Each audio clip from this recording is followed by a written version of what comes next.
আমাকে যারা দেখছেন সবাইকে আসসালামু আলাইকুম। আশা করি সবাই আল্লাহর রহমতে ভালোই আছেন। দোয়া করি সবাই ভালো থাকেন, সুস্থ থাকেন এবং ঘরে থাকবেন।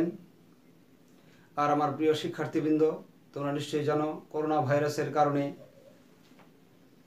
স্কুলে ক্লাস বন্ধ থাকার জন্য আমাদের এই বিকল্প প্রয়াস। চলো কথা না বাড়িয়ে আমরা ক্লাসে চলে যাই।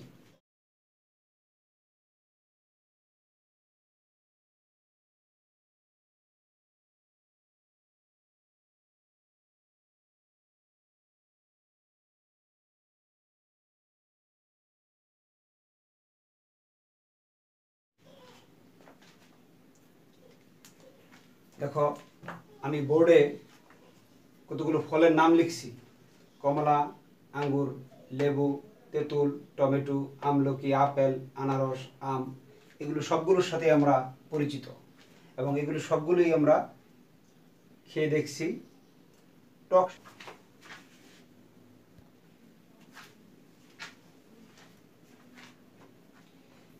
এই ফলগুলোর ডান পাশে উল্লেখিত যৌগগুলো উপস্থিত এই ফলগুলিতে, তাই এই ফলগুলো টক স্বাদযুক্ত হয়। এই কমলা, আঙ্গুর, লেবু এতে যে যৌগটি উপস্থিত এই যৌগটি হচ্ছে সাইট্রিক অ্যাসিড। তেঁতুলে উপস্থিত টার্টারিক অ্যাসিড, টমেটোতে উপস্থিত অক্সালিক অ্যাসিড, আমলকিতে উপস্থিত অ্যাসকর্বিক অ্যাসিড, আপেল আনারসে উপস্থিত ম্যালিক অ্যাসিড, আমে উপস্থিত সাকসিনিক অ্যাসিড। এবং পাশাপাশি আমরা সংকেতগুলো পড়তে পারি, যেমন citric acid C6H8O7, tartaric acid C4H6O6, oxalic acid C2H2O4, ascorbic acid C6H8O6, malic acid C4H6O5, succinic acid C4H6O4। এখন দেখো,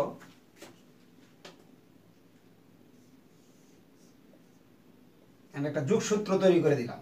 সাইট্রিক অ্যাসিডের যে সংকেত, ওইখান থেকে একটি অক্সিজেন কম হলেই অ্যাসকর্বিক অ্যাসিড হবে। আবার টার্টারিক অ্যাসিডের যে সংকেত, এখান থেকে একটা অক্সিজেন কম হলে ম্যালিক অ্যাসিড হবে এবং ম্যালিক অ্যাসিড থেকে একটি অক্সিজেন কম হলে সাকসিনিক অ্যাসিড হবে। যাই হোক, তুমি যেভাবেই মনে রাখো, কোনো সমস্যা নেই। তাহলে আজ আমরা যে অধ্যায়টি পড়ব সেটা হচ্ছে তোমাদের বইয়ের 10ম অধ্যায়, অম্ল, ক্ষারক ও লবণ। এটার এই অংশে আমরা দেখলাম অম্ল, তার মানে অ্যাসিড। এখন আমি এখানে কতগুলো যৌগ লিখছি, যেমন HCl, H2SO4, HNO3। এই যৌগগুলোর মধ্যে দেখো একটা কমন মৌল আছে, সেটা হচ্ছে হাইড্রোজেন। এটা হচ্ছে হাইড্রোক্লোরিক অ্যাসিড, এটা সালফিউরিক অ্যাসিড, এটা নাইট্রিক অ্যাসিড। এখন এই যৌগগুলোর মধ্যে যদি আমি পানি দিই,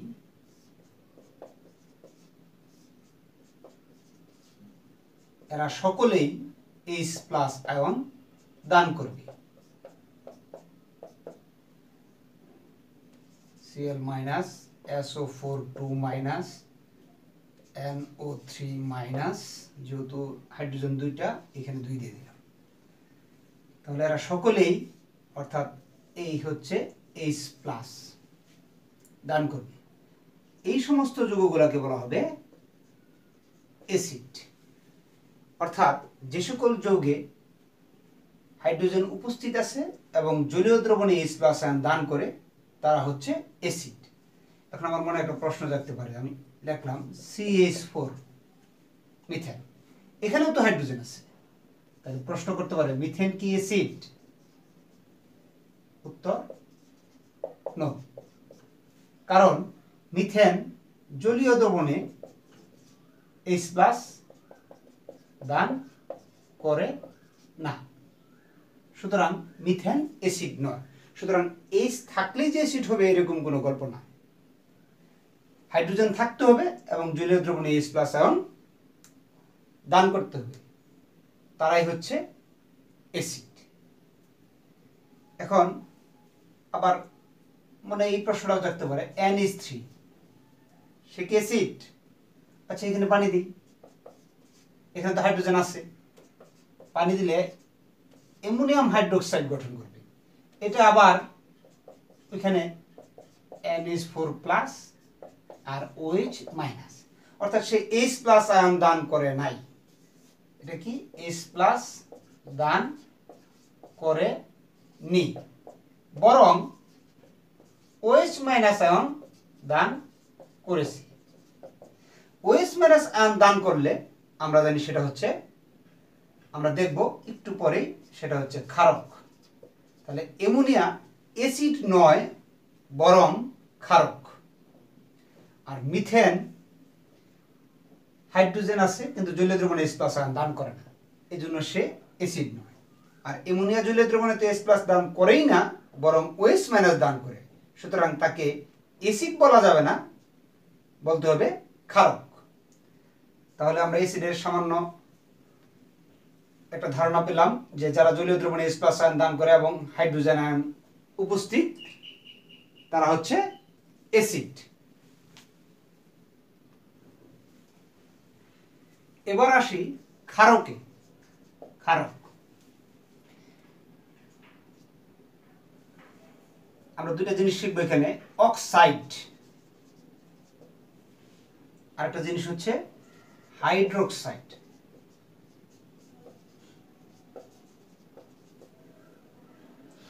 অক্সাইড হচ্ছে অক্সিজেন যুক্ত যৌগ, অক্সিজেন যুক্ত যৌগ, যেমন Na2O, অর্থাৎ sodium oxide, calcium oxide, magnesium oxide. আর হাইড্রোক্সাইড হচ্ছে হাইড্রোক্সিল যুক্ত যৌগ, যেমন সোডিয়াম হাইড্রোক্সাইড, ক্যালসিয়াম হাইড্রোক্সাইড। এখানে 2 দেওয়ার কারণ হচ্ছে ক্যালসিয়ামের যোজনী 2। ম্যাগনেসিয়াম হাইড্রোক্সাইড, এই হাইড্রোক্সিল এটা হচ্ছে একটা যৌগমূলক, OH হচ্ছে হাইড্রোক্সিল মূলক, হাইড্রোক্সিল মূলক যুক্ত যৌগকে বলা হবে হাইড্রোক্সাইড। এখন আমি যদি ধাতু যোগ অক্সিজেন,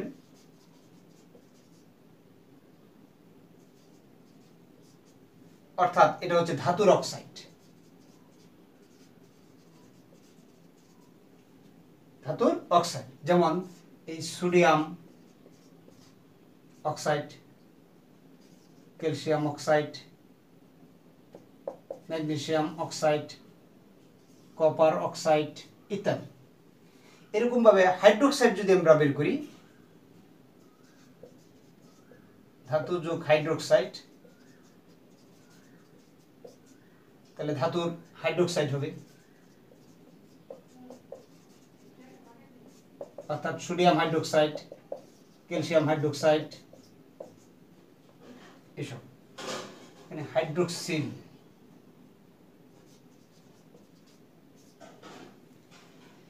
এটা যদি ধাতুর পরিবর্তে ধাতুর ন্যায় কোনো যৌগমূলক হয়, যেমন NH4 অ্যামোনিয়াম ধাতুর ন্যায় যৌগমূলক, এটার সাথে যদি আমি OH দেই, তাহলে হচ্ছে ধাতুর ন্যায় কোনো যৌগমূলক আর হাইড্রোক্সাইড, তাহলে এটা হচ্ছে যৌগমূলকের হাইড্রোক্সাইড। এরা হচ্ছে ক্ষারক। তাহলে আমরা সংক্ষেপে যদি বলি ক্ষারক কারা, ক্ষারক হচ্ছে ধাতুর অক্সাইড বা হাইড্রোক্সাইড অথবা ধাতুর ন্যায় কোনো ক্রিয়াশীল যৌগমূলকের হাইড্রোক্সাইড। অর্থাৎ ক্ষারক হচ্ছে ধাতু বা ধাতুর ন্যায় কোনো ক্রিয়াশীল যৌগমূলকের অক্সাইড বা হাইড্রোক্সাইড।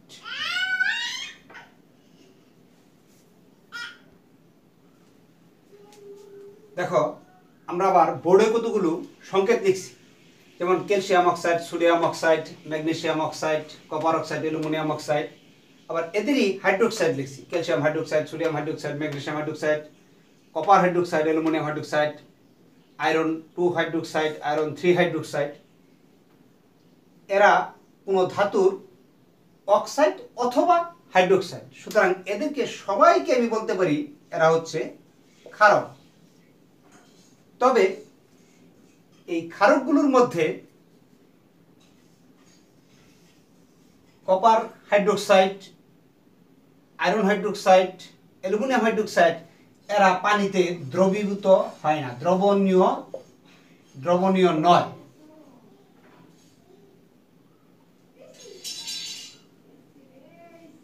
এই সবগুলো অক্সাইড বা হাইড্রোক্সাইডের মধ্যে, ক্ষারকগুলোর মধ্যে যে ক্ষারকগুলো পানিতে দ্রবীভূত হয় তারা হচ্ছে ক্ষার। তাহলে আমি লিখতে পারি যেমন সোডিয়াম অক্সাইড, এখানে লিখতে পারি সোডিয়াম হাইড্রোক্সাইড। এটাকে ক্ষারক বলা যাবে কিন্তু এটাকে ক্ষার বলা যাবে না। কিন্তু সোডিয়াম হাইড্রোক্সাইডকে ক্ষারকও বলা যাবে, ক্ষারও বলা যাবে। তাহলে ক্ষার হওয়ার দুইটা শর্ত, একটা হচ্ছে হাইড্রোক্সাইড মূলক থাকতে হবে, আর দ্বিতীয়ত শর্ত হচ্ছে পানিতে দ্রবীভূত হবে। তাহলে আমি যদি এখানে সোডিয়াম হাইড্রোক্সাইড লিখি সে হচ্ছে ক্ষারক, আর সোডিয়াম হাইড্রোক্সাইডকে আমরা ক্ষার বলতে পারবো। কিন্তু সোডিয়াম অক্সাইডকে আমরা ক্ষারক বলতে পারবো, ক্ষার বলতে পারবো না, কারণ এটার 1 নম্বর শর্ত OH মূলক নাই আর পানিতে দ্রবণীয় নয়। এখন যদি আমি এখানে অ্যালুমিনিয়াম হাইড্রোক্সাইড লিখি, অ্যালুমিনিয়াম হাইড্রোক্সাইড, তাকে ক্ষারক বলতে পারবো কিন্তু তাকে ক্ষার বলা যাবে না। অ্যালুমিনিয়াম হাইড্রোক্সাইড ক্ষার বলা যাবে না, তার কারণ 1 নম্বর শর্ত পূরণ করছে, হাইড্রোক্সাইড আছে কিন্তু সেটা পানিতে দ্রবণীয় নয়। যেমন আমি যদি লিখি এখানে লিখি FeOH2 অথবা FeOH3, এটাকে ক্ষারক বলা যাবে কিন্তু FeOH2 এটাকে ক্ষার বলা যাবে না, কারণ OH আছে কিন্তু পানিতে দ্রবীভূত নয়। তাহলে সকল ক্ষারকই ক্ষার না, কিন্তু যে সকল ক্ষারক পানিতে দ্রবীভূত হয় তারা হচ্ছে ক্ষার। এই সেন্স থেকে আমি বলতে পারি সকল ক্ষারই ক্ষারক কিন্তু সকল ক্ষারক ক্ষার না। যে সমস্ত ক্ষার হচ্ছে একটা বিশেষ শ্রেণীর ক্ষারক যারা পানিতে দ্রবীভূত হয়, যেমন ক্যালসিয়াম হাইড্রোক্সাইড, এটাকে আমরা ক্ষার বলতে পারবো কারণ সেটা হচ্ছে পানিতে দ্রবীভূত হয়। এবং ক্ষারক তো অবশ্যই, ক্যালসিয়াম হাইড্রোক্সাইড তো অবশ্যই ক্ষারক, কারণ ক্ষারক না হইলে তো আর ক্ষার হইতে পারে নাই। ক্ষারক হওয়ার পরে ক্ষার হইতেও পারে নাও হইতে পারে, তার মানে ক্ষারক পানিতে দ্রবীভূত হতেও পারে নাও হতে পারে, কিন্তু ক্ষার অবশ্যই পানিতে দ্রবীভূত হবে। তাহলে ক্ষার আর ক্ষারকের আমরা একটা পার্থক্য দেখলাম। এবার আসি লবণ।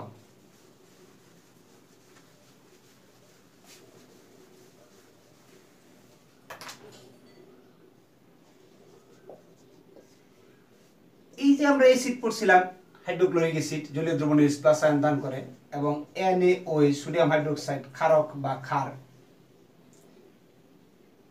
অ্যাসিড ক্ষারকের সঙ্গে বিক্রিয়া করলে যে নিরপেক্ষ পদার্থটা তৈরি হবে সেটা হবে লবণ। এবং প্রশমন বিক্রিয়ার মধ্যে আমরা পড়ছি অ্যাসিড এবং ক্ষারক বিক্রিয়া করলে লবণ এবং পানি উৎপন্ন হয়। তাহলে অ্যাসিডের ধর্মকে বিলুপ্ত করে ক্ষার আর ক্ষারের ধর্মকে বিলুপ্ত করে অ্যাসিড বিক্রিয়া করে, অ্যাসিড এবং ক্ষার বিক্রিয়া করে একটা নিরপেক্ষ পদার্থ তৈরি করে যেটা হচ্ছে লবণ। এবং এই লবণের দুইটা অংশ, একটা অংশ এই লবণের সোডিয়াম অর্থাৎ ধাতব অংশ আসছে ক্ষার থেকে, অর্থাৎ এই জন্য এটাকে বলা হয় ক্ষারীয় অথবা ধাতবমূলক। আবার এই লবণের দ্বিতীয় অংশ আসছে অ্যাসিড থেকে, এই জন্য এটার নাম হবে অ্যাসিডমূলক। তাহলে একটা লবণের দুইটা অংশ, একটা ক্ষারীয়মূলক আর একটা অম্লীয়মূলক। কিন্তু লবণের যখন আমরা নামকরণ করি, নামকরণ হবে অম্লীয় মূলকের নামে, নামকরণটা হবে অম্লীয় মূলকের নামে, কারণ এটাকে আমরা কি বলবো, ক্লোরাইড লবণ। আমি যদি লিখি ক্যালসিয়াম সালফেট, এটাকে কি বলি, সালফেট লবণ। এবার আমরা অ্যাসিডের বৈশিষ্ট্য করব। অ্যাসিডের কতগুলো ভৌত বৈশিষ্ট্য আছে, কতগুলো রাসায়নিক বৈশিষ্ট্য আছে। যেমন একটা ভৌত বৈশিষ্ট্য, অ্যাসিড টক স্বাদযুক্ত। যেমন আমরা যদি তেঁতুলে আছে টার্টারিক অ্যাসিড, লেবুতে সাইট্রিক অ্যাসিড,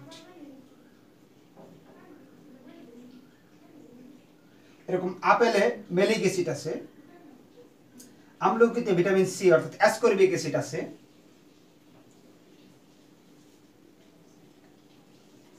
আরেকটা বৈশিষ্ট্য হচ্ছে অ্যাসিডের মধ্যে যদি নীল লিটমাস পেপার দ্রবণ দেওয়া হয়, নীল লিটমাস পেপার যদি নীল লিটমাস পেপার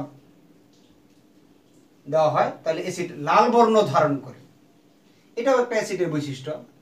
এখন নীল লিটমাস পেপার দিয়ে লাল বর্ণ ধারণ করার কারণটা হচ্ছে এই নীল লিটমাস পেপার যে পদার্থটা তৈরি করা হয় তাতে অ্যামোনিয়া জাতীয় পদার্থ,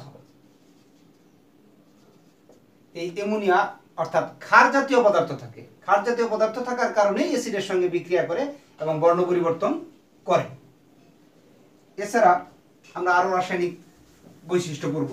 যেমন 1 নাম্বার একটা বিক্রিয়া করি, HCl বা সালফিউরিক অ্যাসিড। এটার সাথে যদি আমি জিঙ্ক বিক্রিয়া করাই তাহলে zinc sulphate plus hydrogen gas. আবার যদি HCl এটার সাথে যদি আমি জিঙ্ক দিই তাহলে জিঙ্ক ক্লোরাইড প্লাস হাইড্রোজেন। এখন হাইড্রোজেন এখানে 2টা, তাহলে 2 দিই, এখানে ক্লোরিন 2টা, এই যে মিলছে। তাহলে অ্যাসিড যদি কোনো ধাতুর সঙ্গে বিক্রিয়া করে তাহলে ওই ধাতুর লবণ এবং হাইড্রোজেন গ্যাস উৎপন্ন করবে। এটা একটা অ্যাসিডের বৈশিষ্ট্য। এখন এই ক্ষেত্রে আমরা 2টা জিনিস, হাইড্রোজেন গ্যাস পরীক্ষা। একটা টেস্ট টিউবে যদি হাইড্রোজেন গ্যাস থাকে এবং এটা যদি একটা দিয়াশলাইয়ের কাঠি বা একটা জ্বলন্ত পাটকাঠি দেওয়া হয় তাহলে পাটকাঠিটি নিভে যাবে এবং একটা দপ করে আওয়াজ হবে। তখন আমরা বুঝবো যে এটা একটা হাইড্রোজেন গ্যাস, এখানে হাইড্রোজেন গ্যাস ছিল। এক্ষেত্রে আমরা আরেকটা জিনিস মনে রাখবো যে অ্যাসিডের সঙ্গে যখন কোনো ধাতু বিক্রিয়া করবে তখন সোডিয়াম, পটাশিয়াম, ক্যালসিয়াম এরা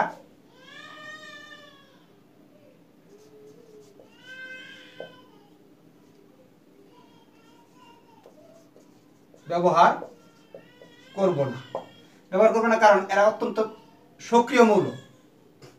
এই সক্রিয় মৌলগুলা অ্যাসিডের সংস্পর্শে আসলে তীব্রভাবে বিক্রিয়া করবে, যা বিপজ্জনক। এজন্য আমরা এই সোডিয়াম, পটাশিয়াম, ক্যালসিয়াম ব্যবহার করব না। তাহলে এই বিক্রিয়াটা দ্বারা আমরা 3টা জিনিস একসাথে বললাম। একটা হচ্ছে অ্যাসিডের একটা বৈশিষ্ট্য সূচক বিক্রিয়া, যেমন অ্যাসিড ধাতুর সঙ্গে বিক্রিয়া করলে ওই ধাতুর লবণ এবং হাইড্রোজেন গ্যাস উৎপন্ন করে। আবার আরেকটা জিনিস হচ্ছে হাইড্রোজেন গ্যাসের প্রস্তুত প্রণালী পড়া হয়ে গেছে অলরেডি।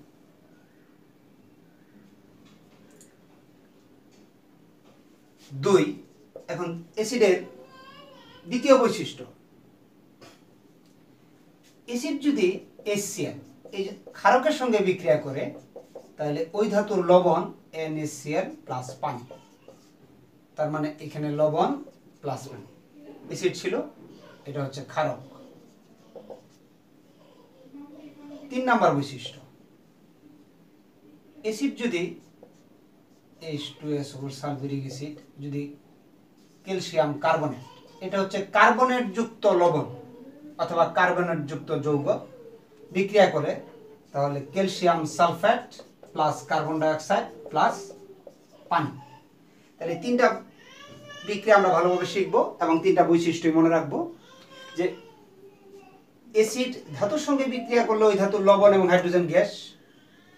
অ্যাসিড যদি ক্ষারকের সঙ্গে বিক্রিয়া করে লবণ এবং পানি উৎপন্ন করে। আর যদি কার্বনেট যৌগ অ্যাসিড যদি কার্বনেট যৌগের সাথে বিক্রিয়া করে ওই ধাতুর লবণ, কার্বন ডাইঅক্সাইড এবং পানি উৎপন্ন করবে। এখানে আরেকটা বিশেষ বৈশিষ্ট্য, এই অ্যাসিড যদি H2 সালফিউরিক অ্যাসিড যদি ক্যালসিয়াম কার্বনেট অথবা বাইকার্বনেটের যোজনী হচ্ছে 1, ক্যালসিয়ামের যোজনী হচ্ছে 2, তাহলে এখানে 2 দেব। বাইকার্বনেটের সাথে যদি বিক্রিয়া করে তাহলে একই ধরনের উৎপাদ গঠন করবে, calcium sulphate plus carbon dioxide plus পানি।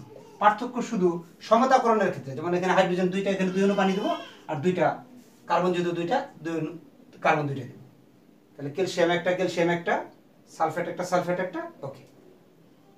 তাহলে এটা উৎপাদ একই রকম হবে, সেটা কার্বনেট যুক্ত যৌগের সাথেই করুক আর বাইকার্বনেট যুক্ত যৌগের সাথেই করুক। তাহলে অ্যাসিডের 3টা বৈশিষ্ট্য আমরা ভালোভাবে বলবো।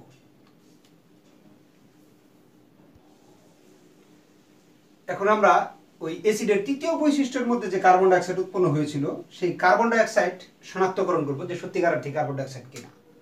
আমি এখানে লিখছি চুন, অথবা রাসায়নিক নাম হচ্ছে ক্যালসিয়াম অক্সাইড। তাহলে এর সাথে পানি যোগ করলে চুনের পানি, অর্থাৎ রাসায়নিক নাম হচ্ছে ক্যালসিয়াম হাইড্রোক্সাইড। এটাকে লাইম বললে এটাকে বলবো লাইম ওয়াটার, এটাকে কুইক লাইম, এটাকে বলবো স্ল্যাকেট লাইম। এটা চুন, এটা কলি চুন। এখন এই চুনের পানির সাথে যদি আমরা কার্বন ডাইঅক্সাইড যোগ করি, এই হচ্ছে চুনের পানি, এটার সাথে আমি কার্বন ডাইঅক্সাইড যোগ করলাম, তাহলে ক্যালসিয়াম কার্বনেট প্লাস পানি তৈরি হবে। এবং এই ক্যালসিয়াম কার্বনেটটা হবে অদ্রবণীয়, এজন্য এটা হবে ঘোলা। তাহলে অনেক সময় প্রশ্ন আসে চুনের পানিতে কার্বন ডাইঅক্সাইড যোগ করলে ঘোলা হয় কেন? কারণ চুনের পানিতে কার্বন ডাইঅক্সাইড যোগ করলে যে যৌগটা তৈরি হচ্ছে সেটা হচ্ছে ক্যালসিয়াম কার্বনেট, এবং এটা অদ্রবণীয় থাকে, অর্থাৎ পানির সাথে মিশে যায় না। অদ্রবণীয়তার কারণেই এটা ঘোলা দেখায়। আবার ক্যালসিয়াম কার্বনেট প্লাস পানি এটুকু তো উৎপন্ন হয়েছে, এখানে যদি আমরা আরো কার্বন ডাইঅক্সাইড অর্থাৎ অতিরিক্ত কার্বন ডাইঅক্সাইড যোগ করি, তখন ক্যালসিয়াম আর বাইকার্বনেট অর্থাৎ যোজনী 2, বাইকার্বনেটের যোজনী 1, ক্যালসিয়ামের যোজনী 2। এখন তখন তৈরি হবে ক্যালসিয়াম বাইকার্বনেট অর্থাৎ দ্রবণীয়। ক্যালসিয়াম অতিরিক্ত কার্বন ডাইঅক্সাইড যোগ করলে যে যৌগটা তৈরি হবে সেটা হচ্ছে ক্যালসিয়াম বাইকার্বনেট, সেটা কিন্তু আবার দ্রবণীয়, এজন্য এটা কি হবে? পরিষ্কার। তাহলে আমরা এখান থেকে একটা প্রশ্ন করতে পারি যে কার্বন ডাইঅক্সাইড যোগ করলে চুনের পানির মধ্যে কার্বন ডাইঅক্সাইড যোগ করলে ঘোলা হয় এবং অতিরিক্ত কার্বন ডাইঅক্সাইড যোগ করলে পরিষ্কার হয়, কিভাবে?